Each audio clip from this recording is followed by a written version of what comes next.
నంద్యాల జిల్లా శ్రీశైలంలో మహాశివరాత్రి బ్రహ్మోత్సవాలు ఘనంగా ప్రారంభమయ్యాయి. 11 రోజుల పాటు జరగనున్న ఈ బ్రహ్మోత్సవాలను వాటికి సంబంధించి నేడు అంకురార్పణ చేశారు. ఈ బ్రహ్మోత్సవాలకు 15 లక్షల మంది భక్తులు వస్తారని అంచనా వేస్తున్నారు. ఇక భక్తుల కోసం 40 లక్షల లడ్డూలు అందుబాటులో ఉంచామన్నారు. ఈ రోజు నుంచి 12వ తేదీ వరకు ఇరుముడి కలిగినటువంటి శివస్వాములను మాత్రమే స్వామివారి స్పర్శ దర్శనానికి అనుమతిస్తున్నట్లు ఈవో తెలిపారు.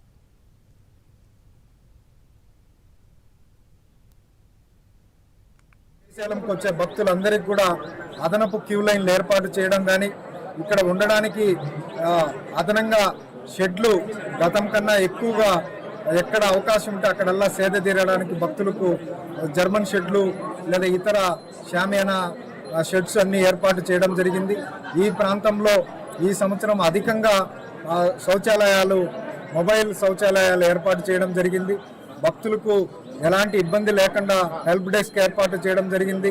అలాగే మెడికల్ క్యాంప్స్ ఏర్పాటు చేయడం జరిగింది. భక్తులకి ఎప్పుడు ఎలాంటి ఇబ్బంది వచ్చినా హెల్ప్ డెస్క్ ద్వారా కానీ లేదా డొనేషన్ కౌంటర్లో కంప్లైంట్ ఇచ్చి ఇక్కడ అందరికీ సహకరించాలని, ఈ బ్రహ్మోత్సవాలు అంగరంగ వైభవంగా ఎలాంటి ఇబ్బంది లేకుండా గత సంవత్సరం కన్నా కూడా ఈ సంవత్సరం ఇంకా అదనంగా ఒక 40% మంది భక్తులు స్వామి అమ్మవార్ల దర్శనానికి వస్తున్నారు. కాబట్టి వాటన్నిటికీ తగ్గట్టు ఏర్పాట్లు పూర్తి చేశాం. అందరూ కూడా సహకరించి స్వామి అమ్మవారి దర్శనాన్ని చక్కగా నిర్వహించుకోవాలి.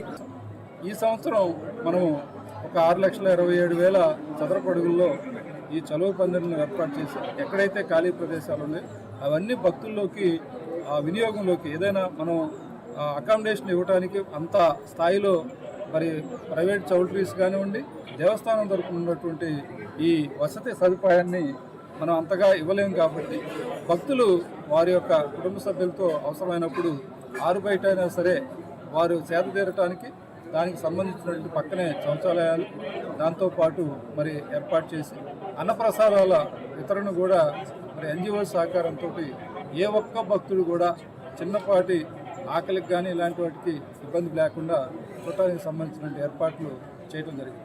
అంటే గత సంవత్సరం మనం ఎన్జిఓస్ని కూడా వారు ఎక్కడో చోట వారు ఖాళీగా ఉన్నటువంటి ప్రదేశాల్లో కాకుండా నిర్దిష్టమైనటువంటి ఒక ప్రదేశంలో మనం మార్కింగ్ ఇవ్వటం ద్వారా వాళ్ళకు కావాల్సినటువంటి మౌలిక సదుపాయాలు కల్పించడం, దాంతోపాటు మళ్ళీ మనం భక్తులను కూడా మూవ్ అయ్యేటప్పుడు మూవింగ్ ఏరియా అంటాం, అలాంటి వాటిలో ఎవరికి ఇబ్బంది లేకుండా ఏర్పాటు చేయడం జరిగింది.